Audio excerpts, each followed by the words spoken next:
Hoy quiero arrancar este video aclarándoles que estoy particularmente molesta, indignada por la hipocresía, por la carroña, por el cinismo que tienen para exhibirse tal cual son. Hoy mi indignación y mi molestia va por la falta de escrúpulos que hoy tienen para criticar, que hoy tienen para señalar, porque no les queda de otra. Lamentablemente se perdió a un compañero, Martín Arellano, periodista, sí simpatizante de la 4T, falleció en el IMSS por lo que él señaló una falta de atención médica. Y adivinen quién salió con su carroña política: la oposición. Y yo particularmente tengo mucho que decir al respecto, pero se los voy a dejar para un ratito más, porque creo que es un tema que vale la pena mencionar. Creo que es un tema que vale la pena aclarar. Ya el IMSS salió a dar un comunicado, están las imágenes, está la secuencia de Martín, pero en unos momentos vamos a tocar ese tema. Mis condolencias para la familia y amigos de Martín Arellano. Por otro lado, pues Omar García Harfuch confirma la detención de funcionarios públicos, empresarios, arrestados oficialmente, todos ellos ligados a un mega decomiso de huachicol en Tamaulipas.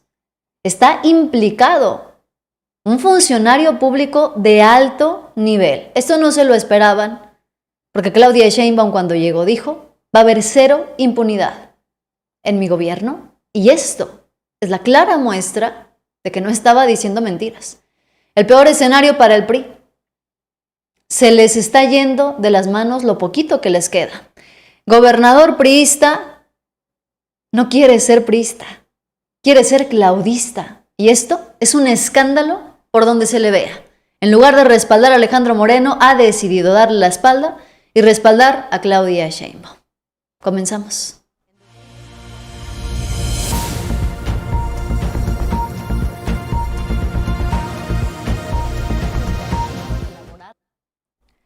Pues resulta que Omar García Harfuch confirmó lo que es una detención que va a marcar un antes y un después en el gobierno de Claudia Sheinbaum. Lo que avisó Omar García Harfuch es la detención de un vicealmirante. No estamos hablando de cualquier cosa. Estamos hablando de la detención de un vicealmirante ligado al huachicol. Estamos hablando también de arresto a empresarios que estarían ligados a este mega decomiso en Tamaulipas. Esto, sí, en efecto, es un escándalo. La Secretaría de Marina ya salió a dar una declaración. Se aseguraron 10 millones de litros de huachicol. Fueron detenidos directivos de empresas y servidores públicos, todos ellos implicados en una red de corrupción tremenda, en una red de corrupción gigantesca. Y quiero que vean el comunicado que hace la Secretaría de Marina. Dice aquí: la Marina, cuyo activo más valioso es su gente, mantiene una política de cero tolerancia a las malas prácticas. Honramos a quienes sí se conducen con honor, deber, lealtad y patriotismo. En Marina la ley es para todos, y es que detuvieron a un vicealmirante. Pero no es cualquier persona. Estamos hablando de Manuel Robledo Frías Laguna, sobrino del exsecretario de Marina Rafael Ojeda Durán. Esto es lo que dice el comunicado. En una operación coordinada, derivada de un proceso de investigación que se mantiene en curso, personal de la Secretaría de Marina, de la FGR y Secretaría de Seguridad Pública realizaron la detención de empresarios y servidores públicos presuntamente relacionados con el mercado ilícito de combustibles. Son operaciones coordinadas en días recientes que dieron como resultado la investigación. Elementos de la Fiscalía, de la Secretaría, llevaron a cabo diversas órdenes de aprehensión en contra de personas relacionadas con el mercado ilícito de combustibles, dentro de los cuales se encuentran empresarios y servidores públicos. Estas acciones fueron realizadas en concordancia con los principios que caracterizan a la presente Administración Federal en el combate a la corrupción y a la impunidad. Este es un mensaje clarísimo. Ahora, estamos hablando de una instrucción. Aquí está, miren. Se los voy a volver a poner. Ustedes recordarán al vicealmirante. Aquí está. Ahí se los voy a poner. Ahí está. Él es el exsecretario de Marina de López Obrador, quien están viendo en las imágenes. Rafael Ojeda Durán.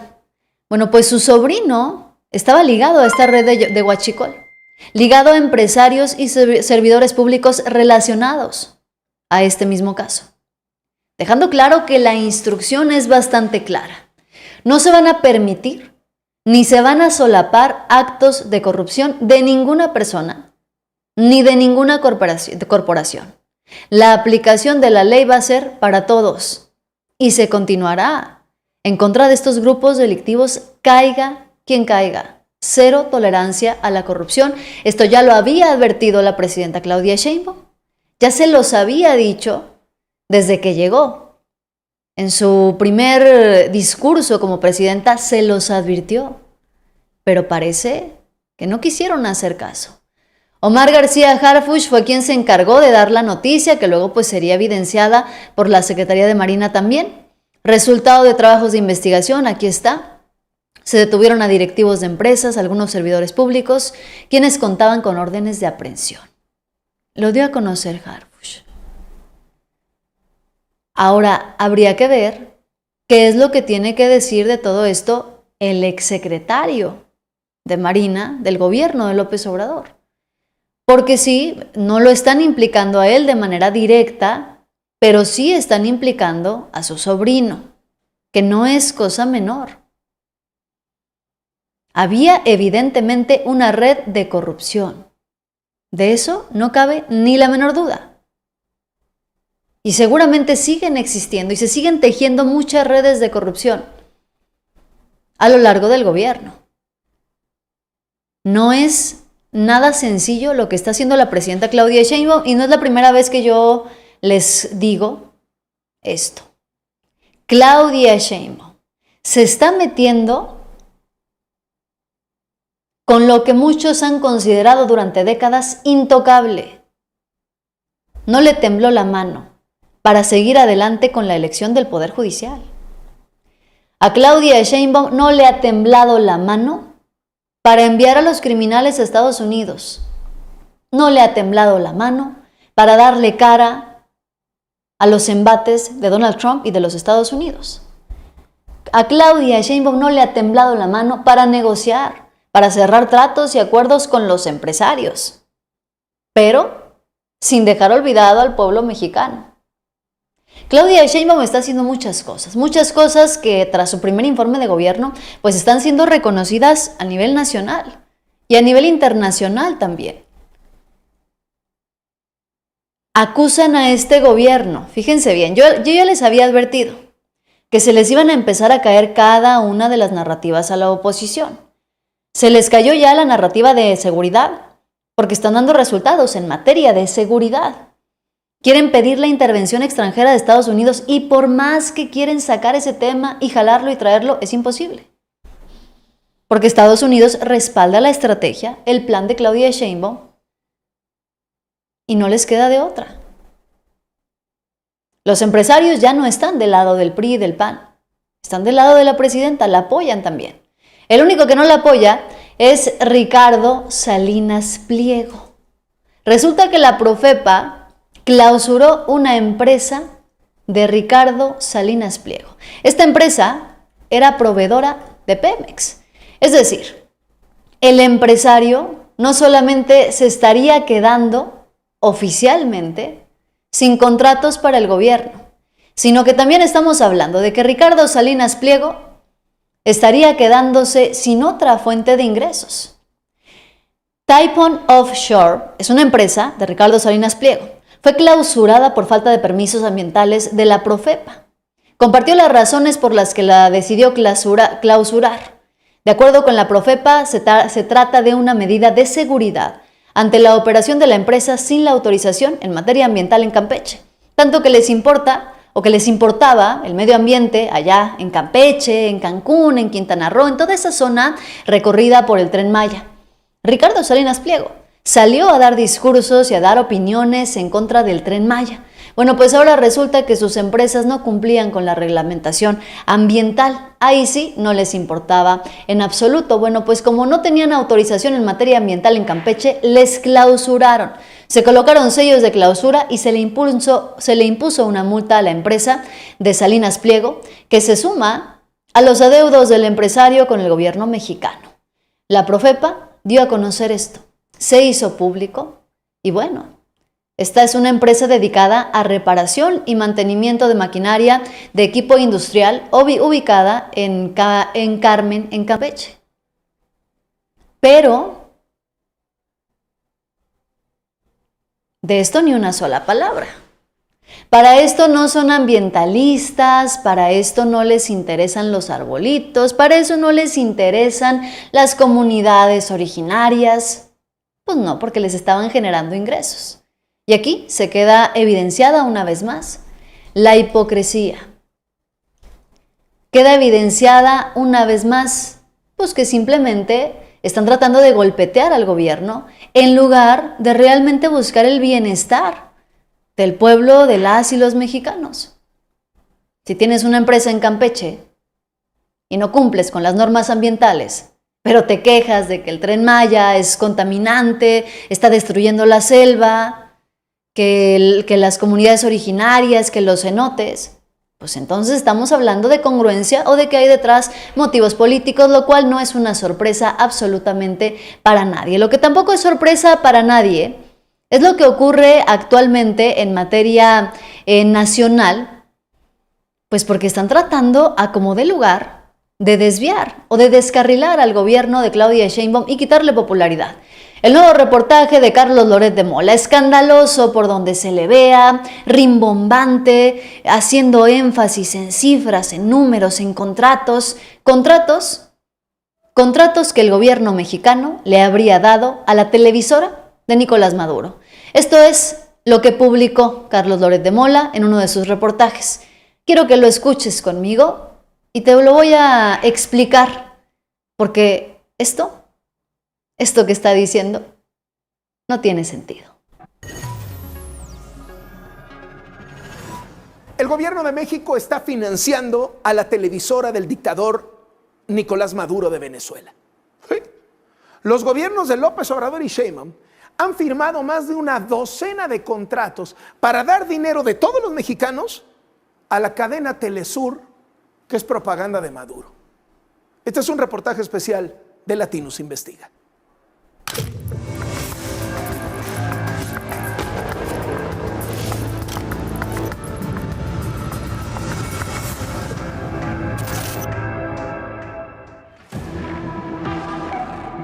En los últimos 7 años, el gobierno de Morena ha pagado cientos de miles de pesos a la cadena venezolana Telesur por la difusión de campañas oficiales de México. Primera cosa clave, el gobierno de la Cuarta Transformación ha pagado cientos de miles de pesos. Cientos de miles de pesos. Pongamos atención a las cifras que dicen, a los números que mencionan y cómo usan palabras específicas para que se vea muy escandaloso. Se trata de un medio público multiestatal, financiado principalmente por Venezuela y Cuba, señalado de hacer propaganda a favor del socialismo y del gobierno de Nicolás Maduro. Con la llegada de López Obrador a la presidencia, esa cadena oficialista ha tenido el inusual encargo de difundir entre países de América Latina campañas originalmente creadas para mexicanos, Prevenims, informes de gobierno, Tren Maya y hasta la Estrategia Nacional de Lectura.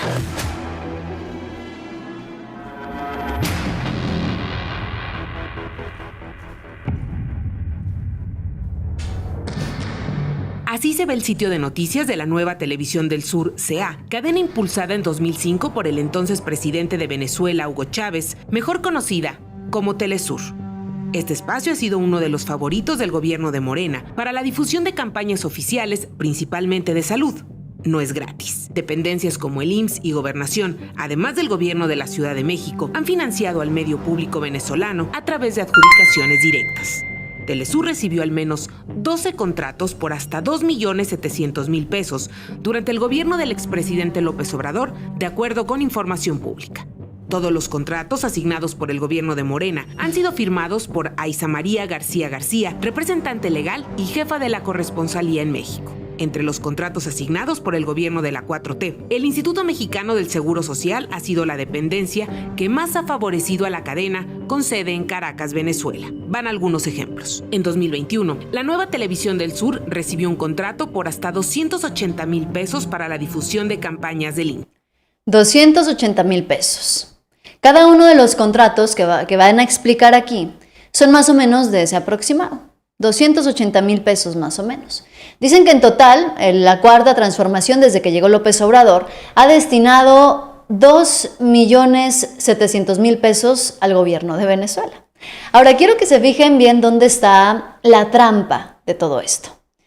Dicen que el gobierno está financiando la dictadura de Maduro. Imagínense ustedes, que el gobierno mexicano está financiando la dictadura de Maduro con el dinero tuyo y con el dinero mío, con el dinero de nuestros impuestos. Ahora, vamos a poner esto en contexto. Si el gobierno mexicano en 6 años le ha dado 2 millones de pesos al gobierno de Maduro, 2 millones de pesos, ¿de verdad con 2 millones se va a financiar una dictadura? Perdón, pero 2 millones es una baba.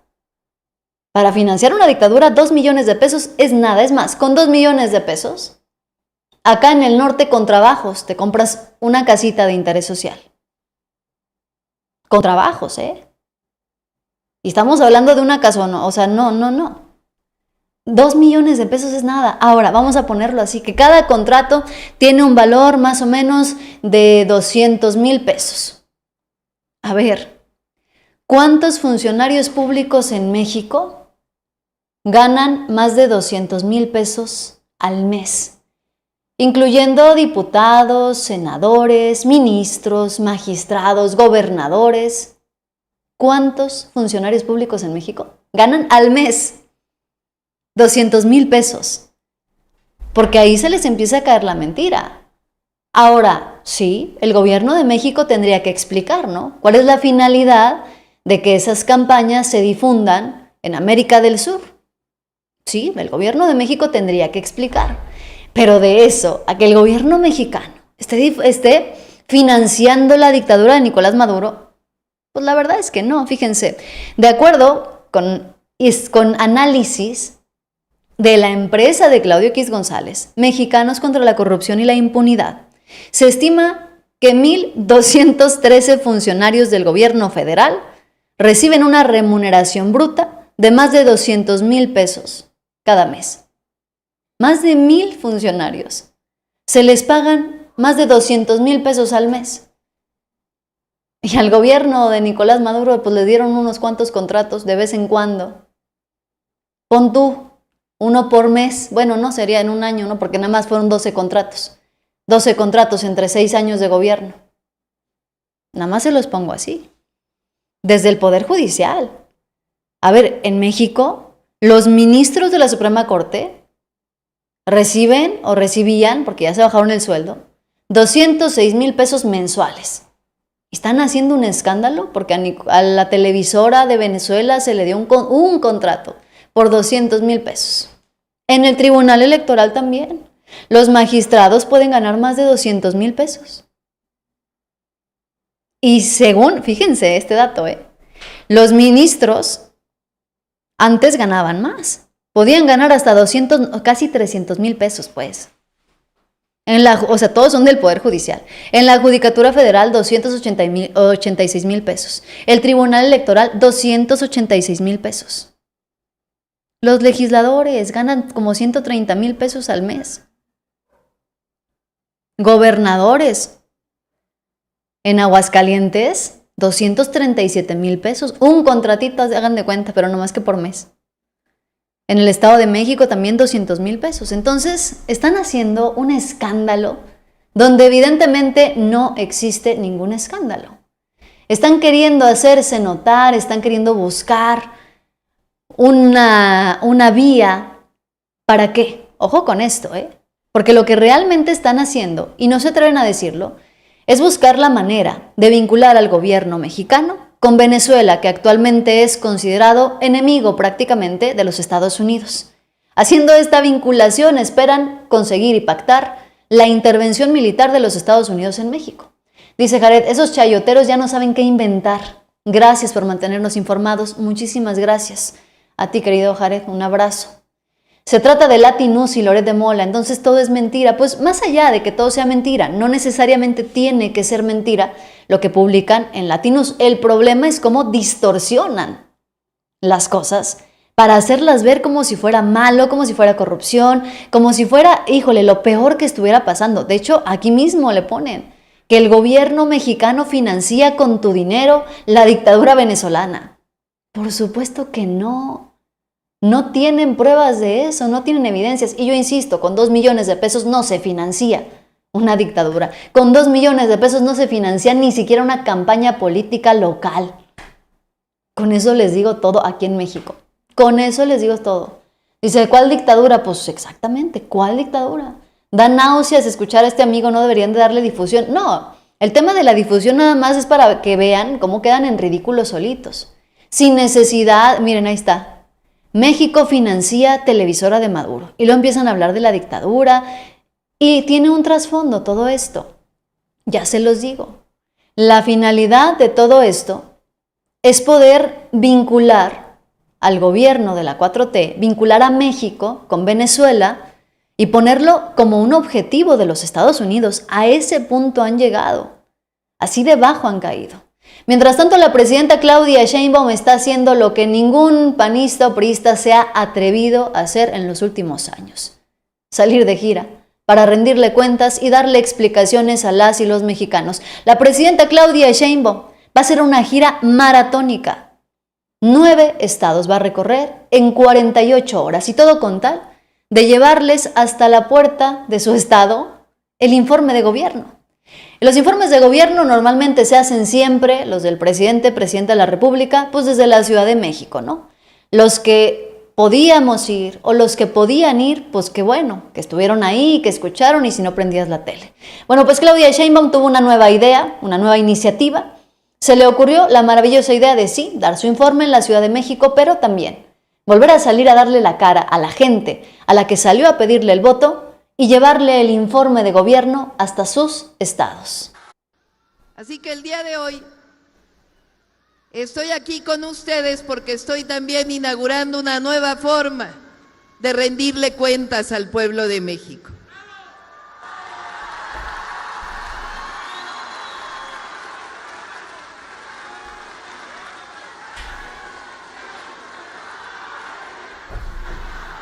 Antes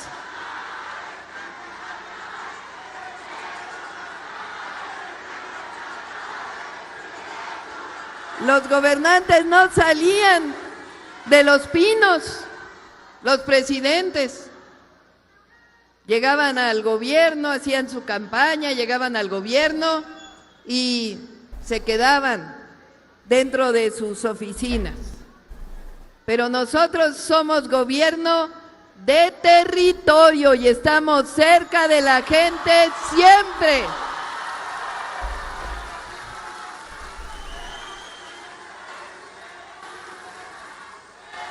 Celebramos el 1 de septiembre, como lo establece la Constitución.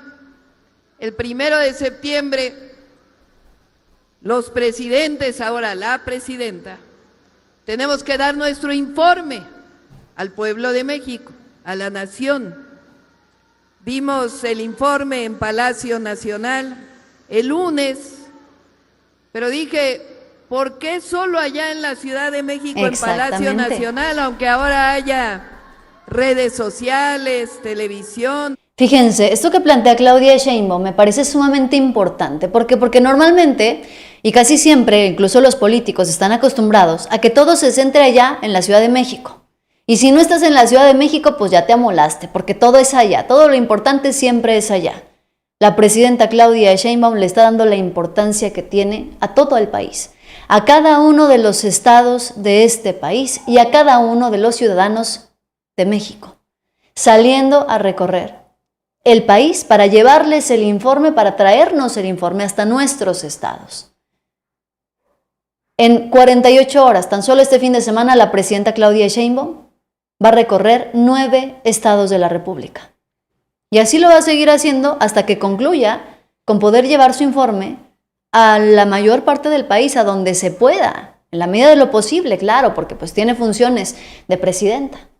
Pero yo te pregunto, ¿estás de acuerdo o en desacuerdo con esta nueva manera de dar el informe, de rendirle cuentas al pueblo de México? ¿Ustedes qué dicen? Déjenmelo aquí en los comentarios. Mientras tanto, la Casa Blanca vuelve a hacer escándalo otra vez. ¿Por qué? Pues compartieron esta imagen. Fíjense, la Casa Blanca, desde la cuenta presuntamente de Donald Trump, que dice: me encanta el olor a deportaciones por la mañana. Chicago está a punto de descubrir por qué se llama el Departamento de Guerra. Es una amenaza directa a los habitantes de la ciudad, del estado, de allá de Chicago, que son migrantes, que trabajan, que tienen a sus familias, que tienen toda una vida, que aportan impuestos a los Estados Unidos. Y lo comparte la Casa Blanca, como si nada. Vean esto. Me encanta el olor a deportaciones por la mañana. Esto de verdad, que ya se está saliendo de control, y sabemos perfectamente que hay estados que están implementando ciertas medidas para poder contrarrestar los ataques migrantes de Donald Trump. Están incluso algunos jueces dando pues revés a las decisiones del gobierno de los Estados Unidos, pero no lo pueden detener del todo. ¿Qué va a pasar? Todavía no lo sabemos. Es algo que todavía se está planteando, es algo que todavía se está viendo. Lo que hay en este momento es mucho miedo, es mucho temor por parte de los migrantes, porque saben que en cualquier momento lo que han construido con trabajo y esfuerzo se les puede venir abajo. Saludos, mi querido Ángel. Acaba de estar en León, Guanajuato y Sonora, creo, dice el Huasteco. Sí, estuvo también en Zacatecas, en Durango. Híjole, les tengo la notición de Durango. Pero antes vámonos con datos duros. La presidenta Claudia Sheinbaum, ¿por qué está saliendo a dar un informe? ¿Qué tiene que presumir la presidenta en México? ¿Qué tiene que ir a presumirle a la gente? Bueno, los datos son concretos y son durísimos otra vez para la oposición. Los datos no mienten y por eso es que hay quienes están enojados. Esto es lo que está presentándole Claudia Sheinbaum a la gente en sus informes de gobierno. Fíjense, el tipo de cambio, el peso más fuerte que nunca. Ahí está, estas son las gráficas de lo que ha pasado. ¿Cómo está el peso mexicano? No está llegando ni a 20 pesos, mucho menos a los 35 que estaban augurando. ¿Qué más está ocurriendo en nuestro país? Con datos duros, que se pueden verificar además. Ahí está la recaudación tributaria. Estamos hablando del salario mínimo, del récord en inversión extranjera directa. El salario, aquí está, miren, México, ¿dónde se encuentra? En América Latina, subió de estar en los últimos lugares. Ahora México, fíjense dónde está, 1, 2, 3, 4, en el 6º lugar en cuanto al salario mínimo, y Claudia Sheinbaum ha dicho que va a continuar aumentando el salario mínimo. Estos son los datos. Récord de empleo formal en México, una cifra máxima histórica también. Son datos duros otra vez. Esto es lo que está saliendo Claudia Sheinbaum a presumir, por así decirlo, en todos los estados de la República. Y esto tiene muy preocupada a la oposición en todo sentido. ¿Por qué los tiene preocupados? Porque ¿cómo van a recuperar ellos el voto si ellos durante décadas de gobierno no consiguieron dar estos resultados? Ellos ya gobernaron, ya tuvieron la oportunidad de demostrar y no hicieron nada de esto que se consiguió con la Cuarta Transformación y que está consiguiendo Claudia Sheinbaum en apenas un año de gobierno. Y hay que hacer un énfasis especial en eso. Estamos hablando de que solamente lleva Claudia un año al frente del gobierno. ¿Y saben quién terminó haciendo tal cual la oposición? Aguilar Camín. Apenas ayer reconoció públicamente que no le ve ninguna posibilidad a la derecha mexicana. Recreación o reconstrucción o reinvención constitucional, como hemos visto en estos días, es la reforma electoral, que lo que está claramente planteándose es disminuir el INE, disminuir a los partidos, acabar con el financiamiento, acabar con los plurinominales y hacer prácticamente imposible que les ganes una elección a las actuales fuerzas dominantes del país.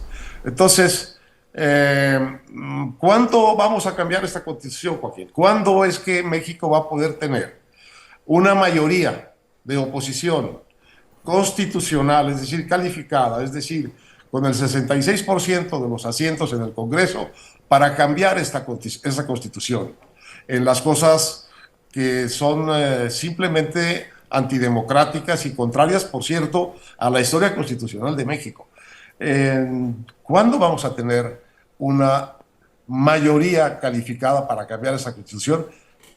En mucho tiempo, en una generación, no sé cuánto tiempo. Este régimen constitucional dictatorial, ese sí que llegó para quedarse. Y hay que decírselo también a quienes lo pusieron. Ellos lo pusieron pensando que ellos van a estar siempre en el poder. Como les pasa a muchos. Como les pasa a muchos. Bueno, cuando pierdan el poder que le van a transferir a otros, o al siguiente gobernante o al siguiente candidato de Morena, es un poder dictatorial.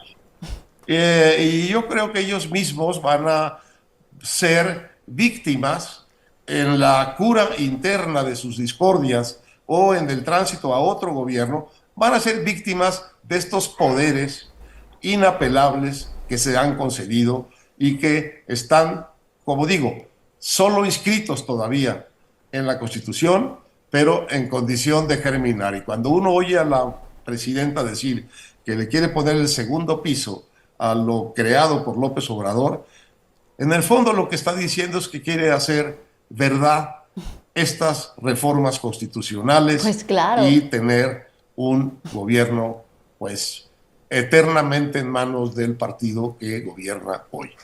Vamos a ver qué pasa. Aquí Aguilar Camín da prácticamente el discurso de la derrota. Confirma lo que todos sabemos, que la oposición no tiene posibilidad de recuperar el poder. Incluso él mismo dice, es más probable que hoy Morena o el gobierno de Claudia Sheinbaum le ceda el poder a otro mismo morenista antes de que llegue una oposición que pueda levantarse y recuperar este régimen. Ahora, me parece absurdo, incluso iluso pensar que Morena no quiera seguir ganando las elecciones, que Morena no quiera seguir ganando la presidencia de la República, pues es esperado, ¿no? Así como el PRI quiere llegar a la presidencia y si llega, seguramente va a querer seguir ganando, pues el PAN igual. A ver, vamos a ponerlo así. ¿Por qué un partido que llegó a la presidencia de la República querría salirse de ahí? Y no estoy hablando de imponerse, porque no podemos hablar de un régimen dictatorial cuando hoy se elige por voto popular hasta los ministros de la Suprema Corte de Justicia de la Nación.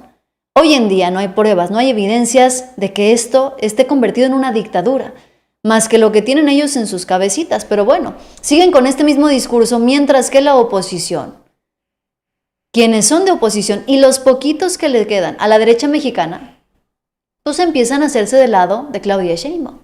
Porque saben perfectamente que antes que respaldar a Alejandro Moreno, pues es preferible hacerse del lado de Morena.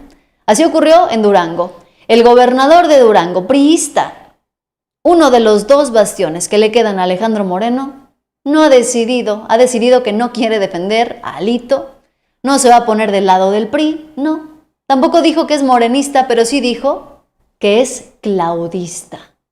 Esto es el fin del Partido Revolucionario Institucional. Presidenta, bienvenida a su casa. En Durango la queremos. En Durango tiene amigos. En Durango siéntase como con su familia. Y a pesar de que a lo mejor no somos del mismo partido, yo me identifico con usted y soy claudista, que no se les olvide. Tómala. ¡Que viva Durango! Presidenta, bienvenida a su casa. No somos del mismo partido, pero dice, a mí usted me representa. Yo soy claudista y que no se les olvide. ¿En qué convierte esto? ¿En dónde deja esto a Alejandro Moreno y al PRI? Dice, pues yo soy priista, pero yo me identifico con Claudia Sheinbaum, yo me identifico con la presidenta de México. Imagínense ustedes, esto que acaba de hacer, es más, no dudo nada que aunque Alejandro Moreno al rato lo vaya a andar corriendo. Alejandro Moreno, el mismo que se indignó y le dijo a Noroña que adiós a se burló de Noroña porque recientemente pues el presidente del Senado, expresidente del Senado, hizo público que quería pedir protección después de las agresiones recibidas por Alejandro Moreno y otros priistas. Bueno, pues resulta que ya salió el peine. Alejandro Moreno se ofendió diciéndole que para qué quería seguridad, que la regresara, pero vean nada más, Alejandro Moreno tiene más guaruras que gubernaturas en el país. Vean todos los guaruras que tiene, toda la gente que rodea a Alejandro Moreno, nomás para bajarse de la camioneta, nada más para salir de la camioneta, ¿cuántos guaruras tiene? Hasta parece como cuando gobernaba el PRI, ¿no? ¿Se acuerdan? Que salía todo el Estado Mayor Presidencial a respaldar al presidente y abrirle la puerta y cuánta cosa. Ahora la pregunta es, ¿quién los paga? ¿Y por qué Alejandro Moreno está tan asustado? El salario de los guaruras es mínimo 60,000 pesos al mes. Y cuando menos ahí se ve que Alejandro Moreno tiene 4, es decir, serían 240,000 pesos al mes. Estamos hablando de 2.8 millones de pesos al año. Más la Suburban blindada que trae Alejandro Moreno, que son 4 millones de pesos, es decir, son unos 6, casi 7 millones de pesos. La mitad de lo que cuesta la casa de Gerardo Fernández Noroña. Y Alejandro Moreno se los gastó en un año. Digo, la Suburban no se la gasta en un año, nomás tiene, bueno, a menos que se quiera estar comprando una Suburban del año cada que avanza, ¿no? Que no lo dudaría ni tantito. Raro, curioso, ¿no? Porque hoy cuestionamos a Gerardo Fernández Noroña porque de dónde sacó el dinero para comprarse una casa, aunque sea a crédito, de 12 millones en Tepoztlán. Ok, vamos a cuestionarlo. Que diga Noroña con qué banco, cuánto dio de enganche, cuánto da de mensualidad, que transparente la situación. Ok, los priistas y los panistas han señalado que no hay manera de que Gerardo Fernández Noroña adquiera una casa de 12 millones. El problema es que cuando evidencian que ellos saben perfectamente que no hay manera de que alguien, siendo senador que es de los puestos más altos, que alguien siendo senador se compre una casa de 12 millones, pues entonces queda clarísimo que tampoco le alcanzaría a Alejandro Moreno para pagar salarios de 240,000 pesos al mes, o para comprarse camionetonas de 4 millones de pesos, o para tener mansiones de 300 millones de pesos, o a Ricardo Anaya de tener terrenos en Querétaro y bodegas en quién sabe dónde de millones de pesos, y mucho menos de financiar una vida en los Estados Unidos. El problema de cuestionar y de evidenciar que a Noroña no le alcanzaría con su salario de senador para comprar una casa de 12 millones, es que a ellos tampoco les alcanza entonces, y lo están admitiendo públicamente, ni para comprar casas, ni camionetonas, ni relojes carísimos que traen, ni los zapatos de marca que usan. Entonces, sí, que Noroña aclare lo de su casa, pero entonces también ellos se están poniendo solitos en la mira y expuestos a aclararle al pueblo de México por qué a ellos sí les alcanza. ¿Cuál es la diferencia? ¿De qué se trata o en qué consiste?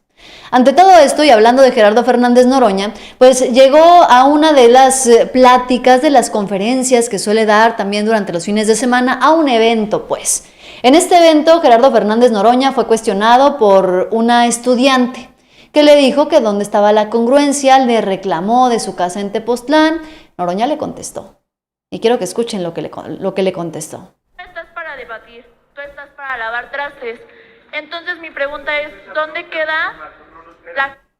Estoy en la UAM Ciencias Políticas y Administración Pública. Yo tengo una pregunta para usted. No sé dónde realmente quede lo que ahorita está tocando el tema de la mujer, el respeto a la mujer, la equidad. Si usted es el primero que es misógino y machista. No sé si recuerde el día que en el Senado le dijo a la senadora Lili Téllez, tú no estás para debatir, tú estás para lavar trastes. Entonces mi pregunta es, ¿dónde queda la congruencia que usted dice tener de la mujer? Espérenme. Estoy hablando, ¿me permite hablar? Compañeros, nada más una cosa, no faltes al respeto, y no le voy a faltar al respeto a la compañera. No sería la primera vez que lo haga. Nada más, compañero, no te estoy faltando al respeto, solo te voy a pedir una cosa. Está diciendo una cosa muy grave. A ver, compañeros, solo le voy a pedir una precisión, que por favor cite de dónde saque esa frase que dice que yo dije. Es lo único que le voy a pedir. Me parece que es algo correcto. Punto. Salió en todas las noticias. Si usted lo dijo, no sé dónde está lo incongruente o por qué me pregunta. Si usted fue el mismo que lo citó, el mismo que lo dijo, por eso yo ahorita se lo estoy citando. Entonces, mi pregunta es, ¿dónde queda su congruencia? Igual, yo también me pregunto, yo creo que nadie tiene nada en contra de los gastos que usted tiene, de la casa que acaba de comprar de 12 millones, porque como usted lo dice, ¿no? Todos tenemos derecho a una buena vida. Lo que me cuestiono o lo que me pregunto es entonces, ¿dónde queda lo que tanto habla su partido, lo que tanto es Manuel y ahorita su presidenta Claudia, de la austeridad, ¿no? En lo que se basa su partido, que es la austeridad. ¿Dónde queda? Porque si usted no dijera y su partido no mencionara a cada rato la austeridad, la austeridad, la austeridad y criticara tanto a los demás partidos, yo diría, bueno, está bien, cada quien tiene el derecho a la vida que quiera, pero simplemente no puede venir a decir de eso de la austeridad si no lo hay, si en su partido no lo hay y nada más se la pasan con mentiras y con incongruencias, porque su partido en eso se basa, en incongruencias. Entonces, no sé si me pueda dar una respuesta o se va a salir por la tangente. Vamos a hacer una pregunta más.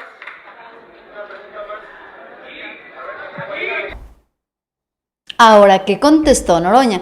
Evidentemente esta chica venía preparada pues para hacer un cuestionamiento duro y directo hacia Gerardo Fernández Noroña. Nos queda clarísimo, y no tiene que serlo, que no es simpatizante de Morena ni de la 4T. Estaba ahí para cuestionar. No pasa nada, no hay ningún problema.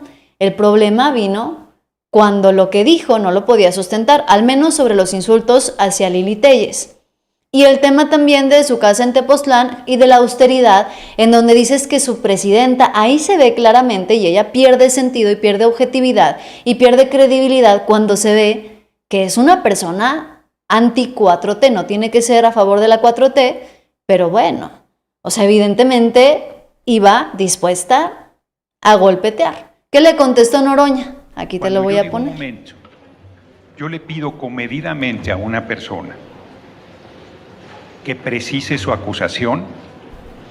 Aguanta la pregunta, respeta. Solo le estoy pidiendo que me diga cuál es su fuente. No tiene fuente. Lo que dijo es una mentira. Lo que repite es lo que dicen los medios en contra mía. Se ríe, pero es una mentira. La reto a que pruebe que yo dije lo que dice que dije. Y es muy sencillo. Puede ir a las versiones estenográficas de las sesiones de la Cámara de Senadores y ahí está lo que yo digo. Nunca le he dicho a María Lili del Carmen Téllez García lo que ella dice que yo le dije. Y no, ¿eh? Yo crecí entre mujeres. Yo crecí con mi abuela materna. Ahora Gerardo Fernández Noroña le dice a esta chica, te invito a que veas, ahí está todo el archivo de los videos de las sesiones del Senado y encuentres dónde le dije yo eso, porque no hay evidencia, porque jamás le he dicho eso y no, ¿eh? La realidad es que no sé de dónde sacó esta chica eso, pero jamás Noroña le ha dicho eso a Lili Téllez. Era un indígena náhuatl que tenía la primaria terminada. Ella hubiera sido una excelente profesionista, pero era mujer, era pobre, era indígena y era huérfana. Tenía cerrados todos los caminos. Una mujer listísima, más lista que el hambre. Y ella se empeñó en que yo fuera a la universidad. A mí no me gustaba la escuela, me aburría, me parecía horrible. O sea, le dijo, yo jamás he dicho eso, y no, no hay ninguna, yo ya revisé, digo, porque yo sí estoy haciendo mi chamba, yo ya revisé y no hay evidencia, no hay ningún registro de que Gerardo Fernández Noroña le haya dicho en algún momento a Lili Téllez que se ponga a lavar trastes.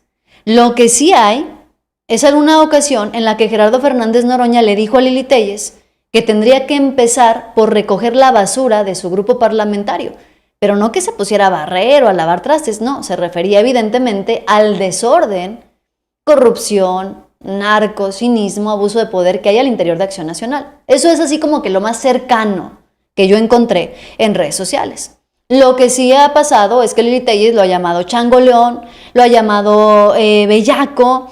Sí le ha dicho muchos insultos Lili Téllez a Noroña, pero jamás Noroña ha insultado o se ha referido a Lili Téllez de esa manera misógina que dijo esta chica, que bueno, el problema es que ya se hizo noticia nacional Y la consecuencia de eso es que va a ser el ridículo nacional. Y luego va más lejos y dice que un hijo del pueblo no tiene derecho a nada. Confunde la austeridad pública con la austeridad personal. Yo no tengo ninguna obligación de ser austero. Son las políticas públicas las que son austeras. Decía Juárez, la justa medianía que da tu ingreso como funcionario público. Y yo he dicho claramente, si mi ingreso como funcionario público no da para lo que yo tengo materialmente, me tienen que hacer un juicio por enriquecimiento inexplicable y yo tendré que explicar ante el juez de dónde estoy sacando los recursos. Mientras yo viví y sigo viviendo en una vecindad en el centro histórico, eso les parece bien. Eso les parece bien. Yo debo vivir en una vecindad en el centro histórico de la Ciudad de México.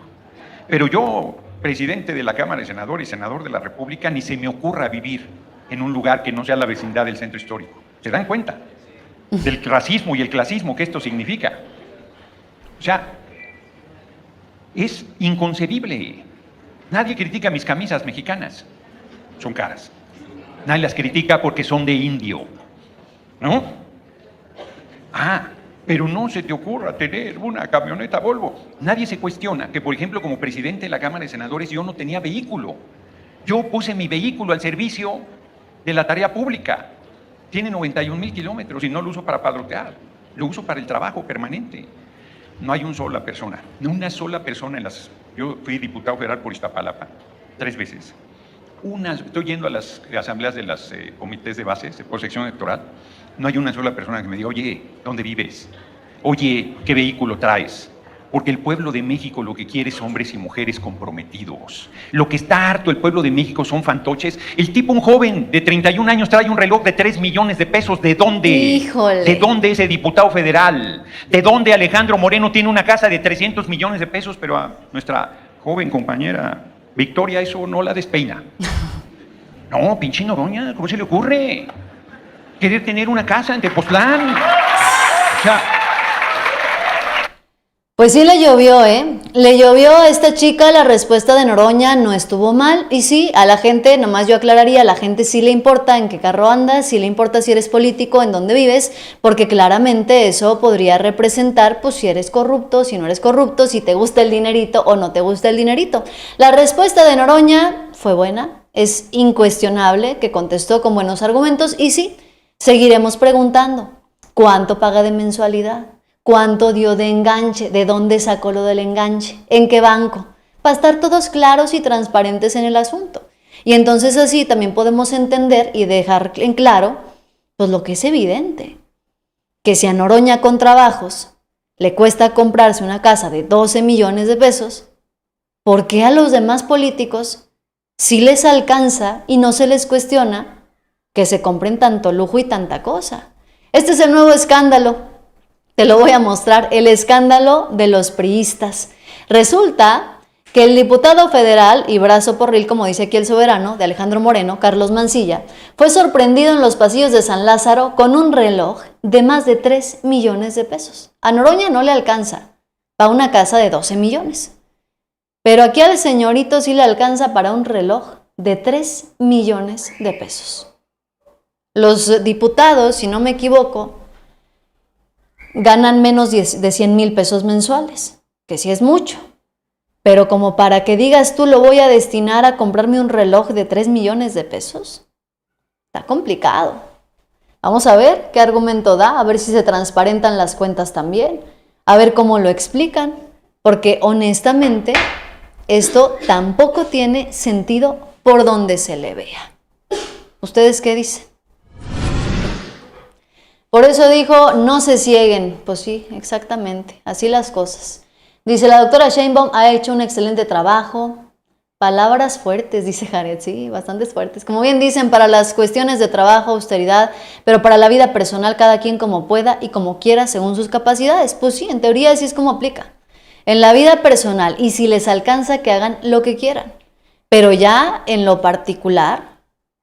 Digo, ya en lo público, a cargo del dinero de las y los mexicanos, tienen que ser austeros, 100%. Y ahora sí, vámonos al tema que yo les decía al inicio, me tiene molesta, indignada, no sé cómo explicarlo. Se dio a conocer, lamentablemente, el fallecimiento del amigo, compañero, Martín Arellano, Martín Arellano llevaba tiempo hablando y publicando en sus redes sociales sobre la deficiencia del IMSS, las deficiencias que existen en el IMSS Bienestar, en todo sentido. Ocurrió algo bastante doloroso. El 4 de septiembre él inició publicando en redes sociales un hilo en donde él explicaba: no hay aplicación del IMSS para código infarto. Él estuvo pidiendo ayuda, decía probable infarto y no hay aplicación, no puedo moverme. Publicó que ya había llegado a la Cruz Roja porque en el IMSS pues no lo habían atendido, no habían llegado, no se podía mover. Y luego dijo: ya me estabilizó Cruz Roja, voy al IMSS, confundido. Etiquetó ahí a quien pudo porque pues evidentemente estaba convaleciente. Finalmente publicó: me han trasladado de urgencia al hospital de zona y mi camilla hace fila en un pasillo. Publicó un video muy cortito. Dijo: desde mi pasillo en calidad de urgente. Después de esto no volvimos a saber nada más de Martín. Después de esto no volvió a publicar nada. Martín es, yo lo conocí por redes, lo consideraba amigo, compañero, y entonces no supimos nada hasta que finalmente se confirmó su fallecimiento. Había perdido la vida en el IMSS, allá de donde él vivía, perdió la vida, y entonces salió la carroña política. Vean esto, yo de verdad no quisiera ni siquiera ponérselos, pero lo voy a poner nomás para que se den una idea de lo que estamos hablando. El periodista chayotero Martín Arellano murió por la negligencia de la 4T. ¿De verdad para eso les alcanza? Para eso les alcanza nada más. Presumiendo, el gran aplaudidor, dice José Díaz, el gran aplaudidor y fanático de la 4T, que al parecer se emocionó tanto vitoreando al mejor sistema de salud del mundo y las galaxias ajenas del más allá, burlándose. Como estos hay un montón de tweets. Tanto que apoyaba a Morena y la 4T y terminó muriéndose en el IMSS porque no lo atendieron a tiempo. Bueno, esto escaló tanto que el IMSS publicó y emitió un comunicado para dar a conocer lo que había ocurrido. Explicó que el paciente había ingresado a urgencias con atención inicial en la Cruz Roja, que tenía una disnea de moderados esfuerzos, sin dolor precordial. Se procedió a su atención otorgando revisión clínica y toma de estudios de laboratorio, electrocardiograma, sin datos de infarto agudo al miocardio, que luego el paciente presentó dificultad respiratoria y taquicardia, se trasladó a reanimación. Se realizaron las maniobras cardiopulmonar avanzada tras una primera parada cardiorrespiratoria, logrando recuperar la circulación y se realizó un nuevo electrocardiograma. Pese a los esfuerzos, dice, el paciente presentó una nueva parada cardíaca, por lo que recibió maniobras de reanimación por 30 minutos sin evolución favorable y falleció el 5 de septiembre. ¿Qué quiero decir yo de todo esto? Me molesta que quieran politizar la situación. Como siempre me ha molestado que politicen cuando ocurre una tragedia en este país. Si cae un huracán en Acapulco, bajan y se toman videos y hacen fiesta porque ocurrió una tragedia y porque la gente está sufriendo. Si ocurre un terremoto, celebran y están buscando a ver cuánta gente perdió la vida y cuánto se tarda el gobierno en atender. Politizan todo. ¿No arrancó Xóchitl Gálvez su campaña allá en Fresnillo porque era la ciudad más violenta del país? Colgándose del dolor de las víctimas. Y ahora vienen y politizan esto. Haciendo de cuenta que el IMSS siempre ha sido una institución que sirvió al 100%. Sí, hoy el IMSS tiene carencias. Hoy el IMSS no atiende a todos los mexicanos de manera eficiente. Hoy el IMSS, uno tiene que esperar hasta un año para una cita con un especialista. Y no hay medicamentos en todas las instituciones de salud. Pero que me vengan a decir que eso es nuevo, ya se los he dicho yo muchas veces. A mí no me van a contar las muelas, porque yo crecí atendiéndome en el IMSS. Yo a los 6 años a mí ya me tenías internada en el IMSS. Entonces a mí no me vas a venir a contar que el IMSS desde ahorita no funciona. Y a mucha gente en este país no la vas a venir a engañar nada más porque tú siempre has podido pagar un hospital privado y no tienes ni la menor idea. Y jamás te habías preguntado si el IMSS funcionaba o no porque te daba lo mismo hasta que llegó un gobierno que no te gusta.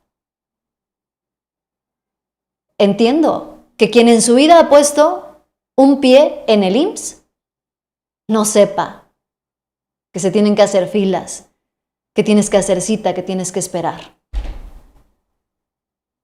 Lo que queremos todos los mexicanos, sin importar el partido y el color, es que el acceso a la salud sea inmediato, que sea pronto y expedito, igualito que con el Poder Judicial. Queremos que haya medicinas y no las hay. No se puede tapar el sol con un dedo y no lo vamos a hacer. Pero me vas a decir, a ver, yo se los he dicho, cuando yo estaba niña, les estoy hablando que yo nací en 1992, o sea, no nací en el gobierno de López Obrador, yo nací en 1992.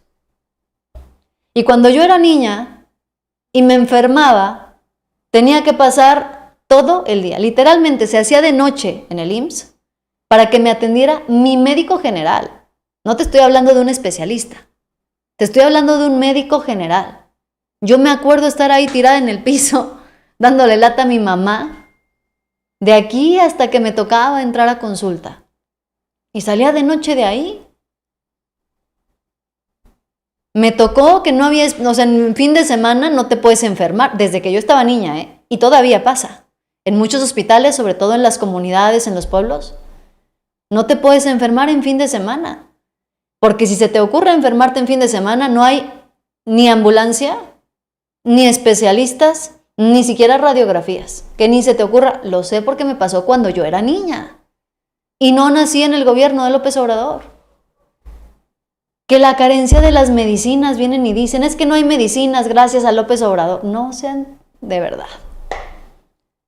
¿Ustedes piensan que en el sexenio de Enrique Peña Nieto los doctores en el IMSS recetaban paracetamol porque no sabían qué recetar? Porque no tenían conocimiento y decían, bueno, pues paracetamol porque no sé qué recetarles. Por supuesto que no. Tenían órdenes directas de recetar paracetamol para que no pareciera que no había medicinas y que nomás podían y nada más les alcanzaba para comprar paracetamol. Hasta había memes. ¿Quién no se acuerda de los memes de Enrique Peña Nieto? Se burlaban de los doctores, se burlaban del IMSS, que recetaba paracetamol para todo. Pero yo no vi a nadie cuestionando por qué recetaban paracetamol. ¿Quién cuestionó en ese momento si había más medicinas en el sistema de salud o por qué estaban recetando solamente paracetamol? El sistema y la deficiencia del sistema de salud en el IMSS se viene arrastrando desde que yo nací y estoy segura que desde antes. Y es un reto que cada que llegue un nuevo presidente le vamos a exigir y le vamos a pedir que resuelva. Pero que no se hagan los loquitos haciendo de cuenta que todo esto es nuevo.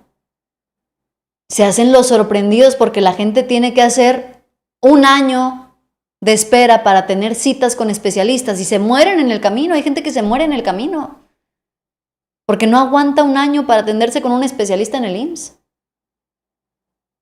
Pero no es de ahora, es de siempre. Ahora, politizar la muerte de alguien de esa manera tan vil, tan baja, tan cínica, eso es lo que me molesta. Porque sí, Martín era simpatizante del gobierno, era simpatizante de la Cuarta Transformación, pero también señaló constantemente las deficiencias del sistema de salud. Las deficiencias en el IMSS las señaló y las hizo públicas.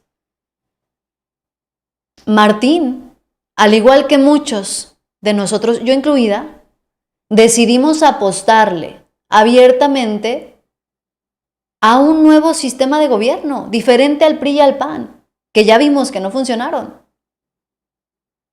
Él le apostó a que el gobierno de la 4T funcionara. Tenía sus esperanzas ahí. Y no quiere decir que sea brillante y que funcione al 100%. No. Hay quienes, y yo me incluyo, tenemos fe en que es un proyecto que puede funcionar, pero yo se los he dicho. A ver, es un proyecto que espero que funcione. que hasta ahorita veo que va dando resultados y veo que va bien. Porque ya vi que con el PRI no jaló, con el PAN tampoco jaló. Pero si no llega a funcionar, me van a tener aquí diciéndole, ¿saben qué? La regamos. Aquí no era. Aquí no salió la misma. Y me han visto diciendo cuando es necesario. Esto no está funcionando, esto sí está jalando, fulanito está metiendo el pie, sutanito lo está haciendo bien. Entonces, no politicen, porque solamente se quitan la máscara. Vemos otra vez quiénes son realmente. Otra vez nos damos cuenta de lo que representan, de lo bajos que son, de lo malas personas que son, porque eso es lo único que se refleja, que son malas personas, que quieren recuperar el poder.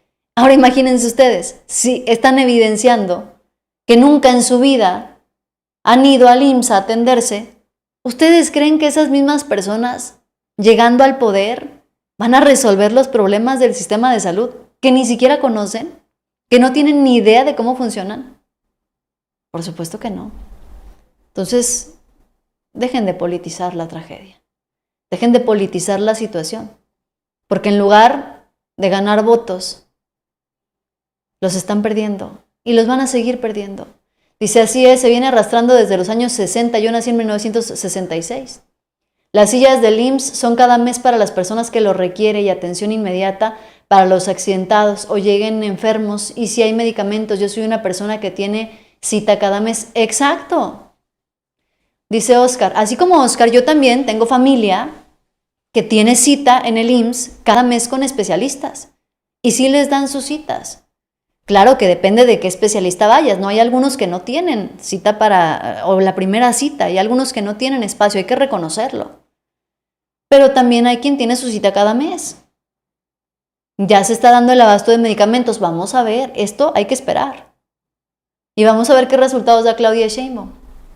Pero no politicen una tragedia. A estas alturas la oposición ya debería haber aprendido, ya deberían de haber entendido que eso no les funcionó el sexenio pasado. No les funcionó con la campaña de Xóchitl Gálvez. No les va a funcionar en esta. De verdad, ya se los digo honestamente, agarren la onda. No está funcionando. Cambien el plan.